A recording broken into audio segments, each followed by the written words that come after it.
Hello everyone and welcome, the Snowman here, and one of my favorite tennis tournaments right around the corner now, the Australian Open, which begins in just a couple of days, and the draw came out recently, so I want to dissect this draw on both the men's and the women's side, go over who has the favorable matchups, and see what we got. So without further ado, we got a lot to get to, so let's dive into this draw. Let's start off by taking a look at the men's section of the draw, and we'll break it up into the four quadrants. First thing, unfortunately, no Juan Martín Del Potro. He is still recovering from an injured right kneecap from the end of last year.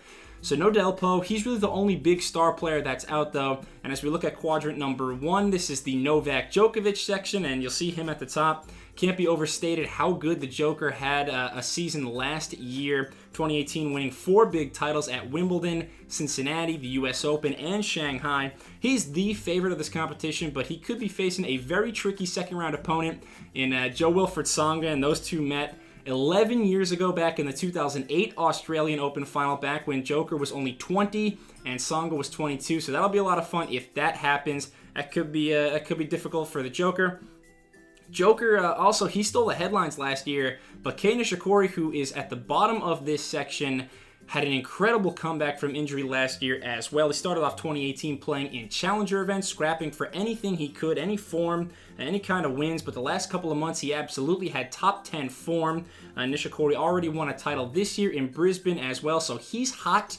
That could be a very interesting quarterfinal matchup between those two. And you've also got Dr. Evo, who's going to be fun. 39, made a final last week in India, became the oldest player to reach a tour-level final since 1977 when 43-year-old Ken Rosewall won Hong Kong. So Dr. Evo drinking from the fountain of youth right now.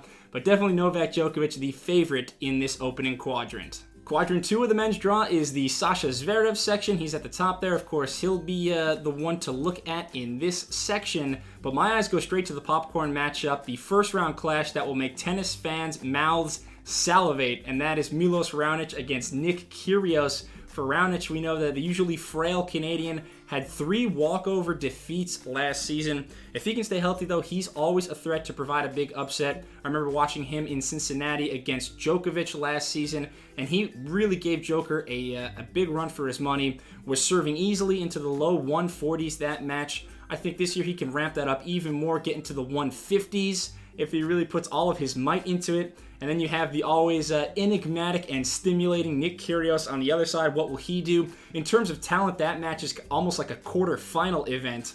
Kyrgios is just one guy, doesn't always give 100% effort, and one guy isn't always 100% healthy. But that's crazy fireworks in that match right there. And the winner could see himself playing Stan Wawrinka. I'm so excited for Stan. Clearly he wasn't himself at the beginning of last year. Lost to Tennys Sandgren in the second round of this Australian Open tournament, but he looks to have regained his rhythm. His backhand is again second to none in terms of fluidity and power and ease of motion. Stan is back, and I'm really looking at that section of this fun quadrant. In the third part of the men's draw, we have the two men who battled for the title last year here in Melbourne between Roger Federer and Marin Cilic. Of course, Fed, the 2-time defending champion, he'll be one of the favorites. Cilic lost to Fed in that final last season. And also here we have another former Grand Slam champion, and that is Andy Murray, who, his form is going to be very interesting this year. Personally, I've tempered my expectations with him. Coming off the hip surgery, I don't know how good he's going to be this year. He said in a post-match interview in Brisbane last week, I want to try to enjoy playing tennis as long as I can, but I don't know how much longer it's going to last, so we'll see. I don't know. Murray, I think even he has lowered his expectations for this year, but certainly a tough first-round match for him against Roberto Bautista Agut, who just won the Doha title already in 2019. So that's going to be tough. He may be a one-and-done for the 3-time Grand Slam champ. And you also got some young studs in this section of the draw. 5 men, 23 or younger, in the top 16 of the ATP singles rankings right now. And 2 of them in this section, you got Borna Coric and the Paris Masters champion Karen Khachanov. They are both threats in this section if Cilic and Fed are not on their A game. Finally, in quadrant 4 of the men's draw, the Rafa section, and Nadal quietly had himself an amazing 2018, a 45-4 record, won Roland Garros, won Monte Carlo, Barcelona, Rome, and Toronto. He hasn't played since the US Open though, so some question marks with him. I think he might be ripe for an upset in maybe the second or third round, but we'll see. You also have Kevin Anderson, who continues his late blossoming career renaissance, and he made his first ATP Finals event last year. He finally cracked the top 10. Already has a title this season in India, so he's going to be a really tough out. And then I'm also watching Grigor Dimitrov. What will 2019 bring for him? I kind of liken his position to a player I'll talk about in a bit on the women's side, Garbiñe Muguruza. Two elite players, but they had very good 2017s, and then last year kind of underachieved. I'm excited to see what the season will bring for Dimitrov or Fed Light. And then also Edmund Berdych. That's another popcorn first-round matchup. Berdych, like Tsonga, a 33-year-old vet coming back from some injury problems. But Berdych made the quarters here a year ago, and he's going to be a tough out. Kyle Edmund, I think he's finally starting to tap into his full power. So that's going to be an old sage against a young guy in that one. Give me the Birdman. So that's a quick look at the men's draw. I'll give my prediction for the winner in just a bit, but first I want to talk about the women's draw. And first off, I want to say the top women this season are really struggling up to this point. Top 4 seeds in 5 tournaments in 2019. Top 4 seeds are 8 and 11 in their first round or opening matches this year. Of course, we had that tournament at Wimbledon last season where no top 10 seeds made it into the quarterfinals. So who knows, we could have another crazy tournament on the women's side. So much harder to predict than the men because there's a lot fewer repeat Grand Slam champions on the women's side. But let's dig into this and get to the draw. Quadrant 1, very interesting. I have it written down as the Halep section, but it's probably going to be better known as the Serena section. Halep is the number 1 seed, though, so we'll have to give her the respect that she garners. She's without Darren Cahill, though, this year. Her coach from last year, from the last 3 or 4 years, actually, they parted ways. Cahill wanted to spend more time with his family this year.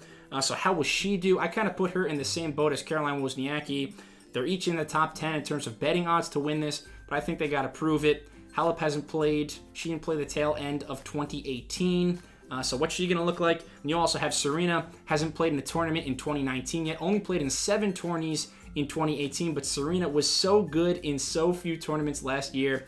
She, making the Wimbledon final, making the U.S. Open final. Can she finally equal Margaret Court's record of 24 Grand Slam titles? We could see Serena and Halep in the round of 16 here, but don't count your chickens before they hatch because this was the same exact scenario we had at the U.S. Open last fall, and it was then Kaia Kanepi who upset Halep in the first round to spoil those date plans. Could happen again because the Romanian Halep up against Kaia Kanepi yet again in the first round. She's got to get past that first, but if it is Halep and Serena in the round of 16, that's going to be awesome. We've also got Muguruza here, injury-ravaged 2018, like I spoke about, but she's still ranked 18, has the requisite tools to win big trophies. You also have Kasatkina. They could play in the third round. The Russians so far 0-2 in 2019, but Kasatkina Muguruza, definitely a mouth-watering third-round tilt. Quadrant 2, undoubtedly the Osaka section. I've got 4 main favorites who can win this tournament. Really 20, 25 players could win the event, but I'm looking at 4 in particular. I already spoke about Serena, who's up there. Osaka's one of the favorites as well. Winning Indian Wells and US Open last year, 2 huge trophies. She already made the semifinals in Brisbane this year. She's maturing. It's only a matter of time before she kind of fully harnesses her God-given gifts.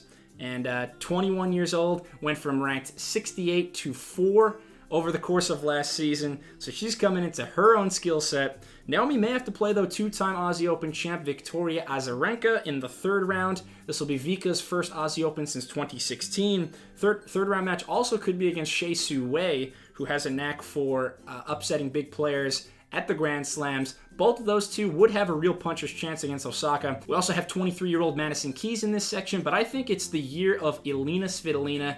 She's finally, with that trophy last season, winning in Singapore the WTA year-end finals. We saw how that catapulted Caroline Wozniacki the year before to finally win her first Grand Slam. I think it's going to help Svitolina leaps and bounds.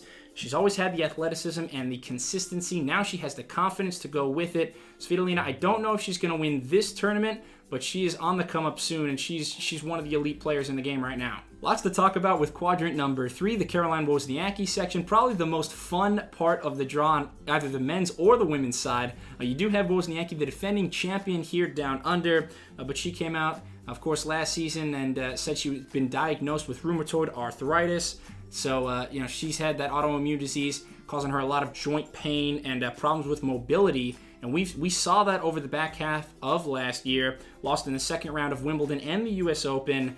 She could play Sharapova in the third round here, so that's going to be tough. Maria is definitely a wild card. A decent year last year for her. She's still only 31, but I think if Sharapova doesn't come back strong this year, her days of contending for Grand Slams are officially over. And then you also have Sabalenka, who is my #1 favorite to win this competition. Already off to a great start, won her third career title in Shenzhen a couple of weeks ago. Wasn't exactly a murderer's row en route to that trophy. Sharapova was the only top 40 opponent she played for that title, and Sharapova retired in that match. But nonetheless, good consistency from the Belarusian. She's 20 years old, went from 73 to 11 in the rankings this year. So I've got big expectations for her. Maybe the biggest power game on the tour right now. And her power levels match Osaka, Serena, whomever.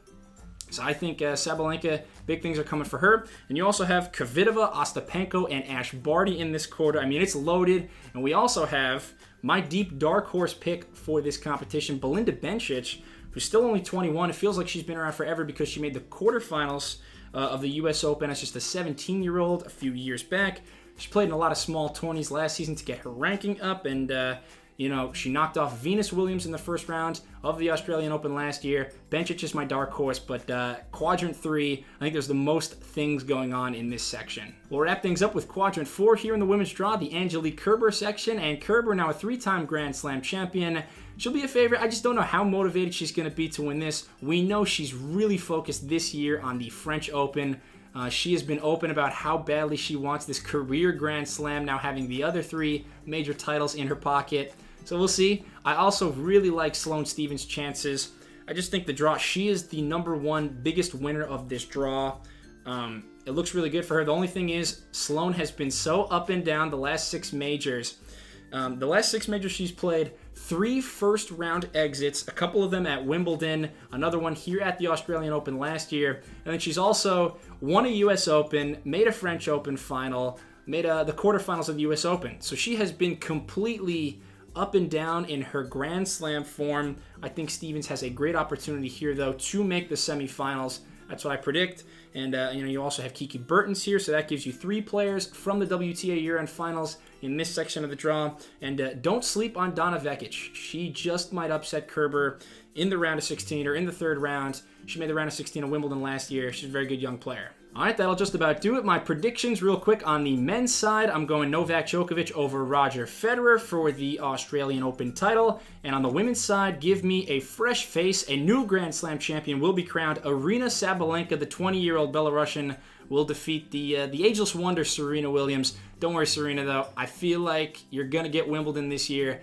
I just think it's Sabalenka's time in Melbourne. Thank you so much for watching. If you enjoyed this video, please subscribe to the Snowman Sports Media. Give me a thumbs up. Comment, who do you think is going to win this tournament? I really am so excited. It's one of my favorite competitions of the year, probably second only to the U.S. Open, so I can't wait for it to start. Tennis definitely back now, and full speed ahead. Happy tennis.